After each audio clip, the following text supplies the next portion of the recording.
আমি খুব মজায় থাকি, সব টাইপেরই কাজ করি। আমি যা কিছু দেখছেন আপনাদের সামনে আমি একদম ন্যাচারাল। আমি ভালো গুণ নিয়ে ছুটছি।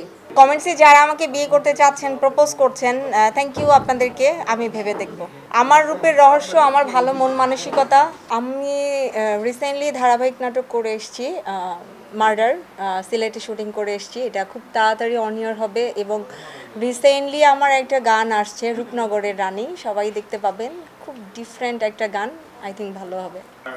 আমি খুব মজায় থাকি। আমি মিডিয়ার সর্ব সেক্টরে আছি, সব টাইপেরই কাজ করি, নাচ গান অভিনয় সবটাই আমার ভালো লাগে। আমি ভাইরালের দিকে ঝুঁকছি না, আমি ভালো গুণ নিয়ে ছুটছি। আজকে আমি এখানে এসে আমি কোনো বিয়ের আলাপ করবো না।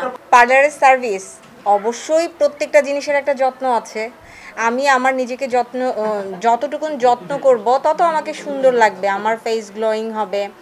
আর পার্লার তো সেই আদি যুগ থেকেই, মানে জন্মের পর থেকেই তো। আমি নিজেও একজন বিউটিশিয়ান ফ্যামিলির মেয়ে। আমার দুই খালামণি বিউটিশিয়ান, আরব কান্ট্রিতে থাকেন তারা। সো সাজগোজ আর হচ্ছে এই পার্লার কেন্দ্রিক, এটা হচ্ছে আমার রক্তে মিশে আছে, ফ্যাশন। সো আজকে আমার খুব ভালো লাগছে, আমি এখানে এসেছি।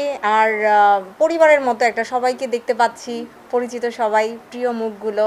কমেন্টসে তো অনেক কিছুই আসবে, আর আমার বেশি ভালো লাগছে যে আমার কমেন্টস আমিই জানি না, বাট আপনারা জানেন, এটা ভালো। আর কমেন্টসে যারা আমাকে বিয়ে করতে চাচ্ছেন, প্রপোজ করছেন, থ্যাংক ইউ আপনাদেরকে। আমি ভেবে দেখব। আমার রূপের রহস্য আমার ভালো মন মানসিকতা, আমার হাসি খুশি প্রাণচঞ্চলা চলাফেরা, এই তো। আমি কোনো সার্জারির মধ্যে নাই। আমি যা কিছু দেখছেন আপনাদের সামনে আমি একদম ন্যাচারাল। আমার কোনো বোটক্স কোনো কিছুই করা নাই এবং আমার করার ইচ্ছাও নাই। আমি ন্যাচারালি প্রিটি থাকতে চাই। স্বপ্ন বলে কিছু নাই, বাস্তবায়ন করাটা হচ্ছে ইম্পর্টেন্ট। যার সাথে বেটার মনে হবে তার সাথেই কাজ করব।